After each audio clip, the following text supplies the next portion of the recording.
Le 3 janvier 1943, en pleine Seconde Guerre mondiale, un jeune mitrailleur américain monte à bord d'un bombardier B-17. Il s'appelle Alan Magee. Il ne le sait pas encore, mais dans quelques minutes, son nom va entrer dans les histoires les plus incroyables de la guerre.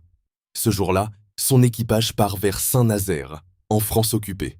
Une mission dangereuse, au-dessus d'une zone lourdement défendue par les Allemands. Dans le ciel, les bombardiers s'avancent en formation. Les moteurs grondent, les hommes restent concentrés, et chacun sait qu'un seul tir peut transformer l'avion en cercueil volant. Puis, soudain, l'enfer commence. La défense allemande ouvre le feu. Les explosions éclatent tout autour des B-17. Le ciel devient noir, secoué par la DCA. L'avion d'Alan Magee est touché. Le métal tremble, les flammes apparaissent, la fumée envahit la carlingue. À l'intérieur, tout devient chaos. Alan est mitrailleur.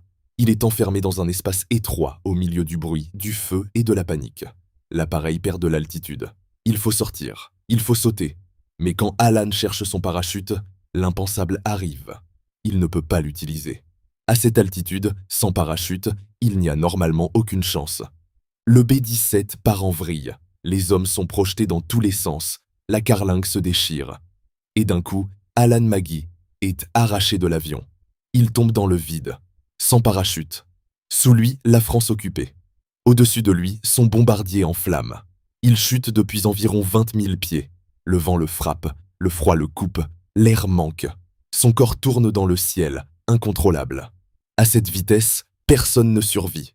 Personne. Alan perd connaissance avant même de toucher le sol. Mais en dessous, il y a Saint-Nazaire. Et dans la ville, il y a une gare, une grande verrière. Un hasard impossible. Alan tombe sur le toit de verre. Il le traverse dans un fracas énorme. La verrière éclate, les structures freinent en partie sa chute et son corps s'écrase à l'intérieur de la gare.